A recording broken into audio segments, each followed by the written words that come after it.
Hey guys, I have a very interesting project here, and it's kind of a sad story, but we're going to make it into a happy story. So this is a sectional, a leather sectional that my client bought from a company that I won't mention their name. And what's happened was we have total seat failure. You'll see in a minute what I mean by that when I flip it up to show you. But unfortunately, it's such a shame. The leather is a beautiful leather. And it's got beautiful stitch work, and the cushioning, you don't see the cushion here because I left the cushions at the house.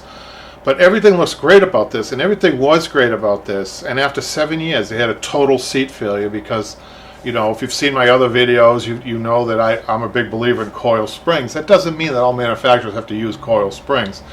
But they could do something a little bit better than what they did here, for sure. And unfortunately, there's a lot of this furniture out there, and I'm going to show you a way for 1/3 the cost of my repair, how you can do it yourself. And you're not going to believe it. With a Broadway Upholstery Supply, I want to throw that out there because we put a kit together just for this. So if you like what I'm doing here, and you have a piece of furniture like that, even if you're a novice, you're going to be able to do this. You're going to be able to save your furniture, which is what this client's going to be doing. You're going to extend the life of that furniture for another 10 or 15 years or longer by doing this repair. Because the leather certainly is going to last a long time, and that's the shameful part. The customer bought this in order to, they buy leather, they know leather's going to wear, but what they don't think about is asking, what's the seat construction like? Or, is this going to fail in 7 years, which this did. So let's get going. I'm really excited to show you this, and maybe somebody out there, you guys will really go to the Broadway Upholstery Supply to see what we're doing and how we can save you money, more importantly. You guys a lot of people are at home now, so you have time to do this, and I'm going to show you how to do it. You can follow the YouTube, you can follow me right along. Okay, so let's get moving. What we're dealing with is here, I just cut your cambric around the legs because the legs are put on with glue, and you don't want to get involved in taking these legs off if this is what you have in particular. Just cut around for the cambric and expose what you're dealing with in the front here. Okay, so let me just cut this away. I don't want you trying to undo these staples holding the cambric in. This is a repair, remember, so I'm just going to cut so that it won't interfere with our webbing in. And I've got a happy surprise here. We've got a bottle cap, a Sprite, but we got some change, loose change, so that will be your tip, you guys, if you do this. Okay, so what we're dealing with is the manufacturer put in rubber webbing, okay, right across. They didn't even put any cross webbings in there.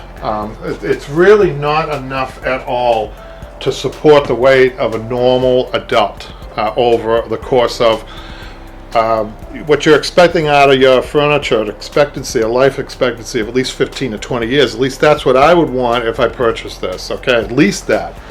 So this is not going to last, and it didn't. After 7 years, we have a failure on the front.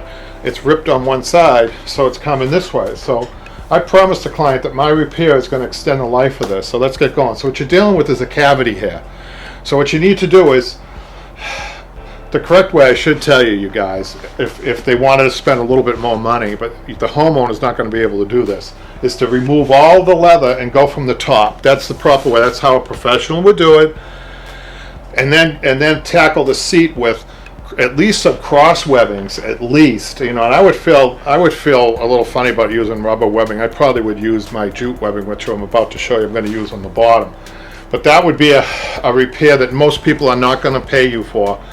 They're not going to pay me $1,000 or $1,500 a unit to go in there to do that. So I have another solution that I think is just as good, that it's quicker and it's less expensive, and the homeowner can do this. Okay, so what we have to do essentially is fill in this cavity and web it on the bottom. So I'm going to show you how to do that. But with your kit, if you guys buy the kit at Broadway Upholstery Broadway Upholstery Supply, you're going to get all the foam that you need, the webbing and the webbing stretcher, and we're recommending a hand tack or staple gun on this kit too. So you don't need that big cumbersome compressor that I have, which you'll see in a minute. But let's get going. So what we're going to get, you're going to get a 5-inch sheet of foam, which we've cut. I'm not going to give you these sizes because all of these are going to be different. Most of these cavities are between 5 and 8 inches, I would say. I'm going to see how a 5-inch piece of foam fits in here now. On one side, obviously you're not going to be able to get a whole sheet of foam in there because you have this divider. That's actually a good divider there. It's actually a support, so when we use our webbing, it's not going to, warp out the front rail on us. Now, I'm not unhappy with the construction of this. The only thing I'm unhappy is with the seat. That's it. I'm not unhappy with the leather or the stitch work. It's really a beautiful piece, and we're going to extend the life of it. So let's get that in there like so, and let's get another piece of 5-inch that we have here. You're going to cut this to the size, just about the size. You don't have to be perfect on this. Notice, you guys, you don't have to be perfect on this, and I'll explain that in a minute also. So just going to stick this in. Going to bring this up a little bit like so that it's in the front. It's just, that's not enough so that when we put our webbing in, that's going to support. Okay, now the thing is, you don't want to overstuff this. You don't want to push it out to the front that the seat, when you sit on it, it's going to feel like you're on top of a hill and you're going like this. You have to kind of respect the fact that the deck area of the seat has to be pretty flat. So we're actually going to use the webbing that's there to our advantage. It's going to kind of hold it in place, hold the integrity of the piece in place, the form of the piece. So what we're going to do now is we're going to take another 2-inch, and go like so, and just hold it up like that. We're going to get our staple gun in a minute just to get out. We're not going to be talking a lot of that. And then another 2-inch here. 2-inch foam doesn't have to be perfect, you guys. Look. Doesn't have to be perfect because the whole purpose of this is webbing, and then you're going to have a downward pressure that's going to be put on it, and it's going to be fully supported, and you've got all that layer of foam in there that's going to actually make it a more comfortable seat, I think. So let's get moving on the stapling, on the webbing, okay?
So guys, I'm standing on this. I'm over 200 pounds. I'm standing on this. It's got a nice bounce to it.